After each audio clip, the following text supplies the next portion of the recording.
1945년 8월 15일 조국이 해방되던 그날, 감격의 그날을 잊을 수 있겠다. 2019년은 대한민국 건국과 임시정부 수립 100주년이 되는 뜻깊은 해입니다. 독립유공자 3대까지 합당한 예우를 받도록 하겠습니다. 오늘은 72주년 광복절입니다. 매해 늘 가슴 뜨거워지는 날이지만 올해는요. 암흑 같던 탄핵 정국 이후에 맞는 날이어서 더욱더 특별하게 느껴집니다. 아마 이분도 감회가 남다르실 것 같아요. 독립운동사 연구가이자 독립기념관장을 지냈던 우리 사회 원로시죠. 김사뭉 전 독립기념관장, 오늘 이야기 나눠보겠습니다. 관장님 안녕하세요. 예, 안녕하셨어요. 지난 3.1절에 모시고 한 5개월 만에 모시네요. 그런 것 같습니다. 그동안 기간은 5개월이지만 굵직한 현대사의 굵직한 사건을 지내면서 아마 더 특별하게 기억이 될 것 같은데, 이번 광복절에는 저 광화문에서 촛불 행사도 재현되고 그렇다고 해요. 예, 그동안 국민의 촛불 혁명에 의해서 민간 정부가 태어났고 예. 지금 문재인 정부가 취임한 지 한 100여일이 되는데 비교적 잘 해가고 있는 것 같습니다. 그래. 관장님께 이번 광복절은 어떤 의미일까요? 예, 올해는 방금 말씀하셨듯이 광복 72주년 아닙니까? 예. 그런데 우리가 흔히 일제강점기를 일제 36년이라고 통칭을 하는데 꼭 그 2배가 되는 시점입니다. 그러네요. 지금 72년이 지난 지금도 통일의 길은 더욱 멀어지고 그렇다고 완전한 자주독립국가도 못된 채 72주년을 맞게 되니까 그러네요. 애국 선열들에게 면목이 없는 것 같습니다. 그러네요. 광복절에 그 태극기를 흔들면서 우리 독립운동가들이 외쳤던 그냥 독립이 아니라 하나된 통일된 독립, 이것을 외쳤었는데. 독립. 그렇죠. 아직까지도 못 이루고 있는, 72년이 되도록 못 이루고 있는, 이게 이제 보기에 부끄럽다 이런 말씀이세요. 예, 그렇습니다. 태극기 얘기가 나왔으니 말입니다만 관장님. 태극기가 지난 탄핵 정국의 탄핵 반대 세력 상징물처럼 됐잖아요. 지금도 박 전 대통령 재판정 앞에 가면 태극기 든 시위대들 있고요. 또 그 태극기가 폭력의 도구가 되기도 하고. 그걸 보면서는 어떤 생각 드셔요? 태극기는 우리 국민의 일체감을 이루는 상징이고 독립운동가들에게는 꿈에도 그리던 조국 해방의 상징물이었습니다. 그렇죠. 이런 민족국가, 민주국가의 상징물을 부패한 위정자의 펼침막으로 착각을 하고 오해를 하는 사람들은 예. 민주국가의 시민이 아닌 봉건 왕조의 신민이 아닌가. 신민이 아닌가라는 생각이 들 정도로. 일부에서는 박근혜 전 대통령을 마마라고 호칭을 하더라고요. 그런 분도 계시더라고요. 예, 이런 것들은 우리가 해방이 되고 민주공화국을 수립한 지가 70년이 지났는데도 역사의식은커녕 국민된 도리로서의 기본 수칙도 지키지 못하는 봉건 왕조의 신민이다. 저는 이렇게 평가를 하고 있습니다. 태극기가 순환을 당하는가 하면 사실은 최근에는 건국절이라고 해서 광복절도 순환이 있었습니다. 1948년 8월 15일, 그러니까 대한민국 정부 수립일이 건국일이니까 8.15를 건국절로 부르자. 광복절 대신 건국절로 부르자. 내지는 광복절, 건국절 다 쓰자. 이런 논란. 사실은 지난해 한번 있었다가 이게 많은 국민들이 반발하면서 쑥 들어가는가 했는데 다시 자유한국당이 혁신선언문에서 건국절이 옳았다. 8.15는 건국절이다. 이런 주장이 또 나왔어요, 관장님. 새삼스럽게 이런 것을 또 주장하고 나오는 분들에게 헌법 전문을 무시한 거다. 헌법에는 임시정부 법통을 계승한다고 되어 있거든요. 예. 그리고 두 번째는 이승만 초대 대통령, 보수 세력이 우상으로 섬기고 있는 이승만 초대 대통령도 취임사를 비롯해서 헌법 공포식 이런 여러 군데에서 임시정부의 법통 이렇게 언명을 했어요. 기록이 다 나와 있습니다. 예. 전혀 역사 공부를 하지 않는 분들이 이런 걸 주장을 하고 있고, 또 한 가지는 대한민국 헌법에는 북한도 대한민국의 영토로 지금 규정이 되어 있는데 대한민국은 48년 8월 15일 날 수립이 되고 북한은 북한인민공화국 정권은 9월 1일 날 같은 해에 수립이 됐는데 통일을 주장할 법적 근거가 없어져요. 근거도 흔들려 버린다. 예, 그리고 8월 15일도 건국절이고 10월 1일은 개천절이고 그러면 생일이 국가에 2개가 되는 겁니다. 우리 독립운동을 하셨던 분들에게 건국훈장, 건국포장을 주는데 예. 48년 8월 15일이 건국절이면 그 이전에 독립운동 했던 분들 건국훈장 이런 것은 다 폐기가 돼야 되는 거예요. 이렇게 엄연한 법적, 헌법적 가치 규정을 무시해버린다 그러면은 그것은 엄기가 넘어서는 국가보안법 위반이죠. 국가보안법 위반이 된다. 그렇습니다. 아니 근데 이제 건국절로 8.15를 건국절로 주장해야 된다라는 분들 얘기를 들어보면 1919년을 우리나라의 시작으로 본다면 우리에겐 그때 주권이 없지 않았는가. 따라서 그때를 시작으로 임시정부 수립일을 이 시작일로 볼 수 없다. 이런 주장하세요.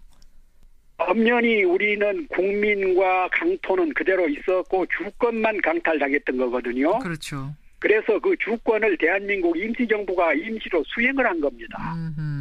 그것을 정부가 수립되면서 이제는 명실상부하게 주권, 영토, 국민을 오롯이 다 소유하게 됐고 예. 그 뿌리가 임시정부다. 이것은 역사학자들 뿐만 아니라 일반 상식적인 국민들에게 다 공감됐던 것이고 개헌헌법 제정을 할 때 우리 그 개헌 의원들이 충분히 토론 끝에 예. 이것을 그 임시정부의 법통을 잇는다. 예. 그래서 그 근원을 1919년 임시정부가 수립될 기원을 그때로 잡은 겁니다. 그렇게 해서. 그럼 건국절을 주장하는 분들은 왜 그런다고 생각하세요? 뭐 때문에 자꾸 광복절이 아니라 건국절이다 8.15는 왜 그런다고 생각하세요?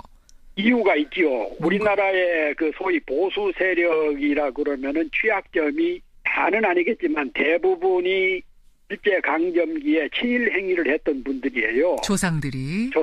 예.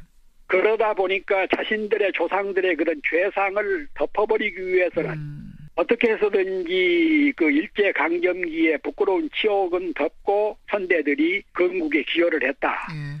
이런 역사 단절, 역사 훼손 이런 의식이기 때문에 그런 것이지 진정으로 나라를 사랑하고 생각한다 그러면은 그런 것을 주장할 수가 없는 것이죠. 예. 역사의 엄격함을 배울 수 있을 때 정치나 정당의 생존이 번제가 가능하다. 이것을 충고드리고 싶습니다. 다시 좀 생각하셔라. 다시 배워라. 예. 이런 말씀. 예. 광복 72주년 아침 김사뭉 전 독립기념관장 독립운동가 후손이세요. 만나고 있습니다.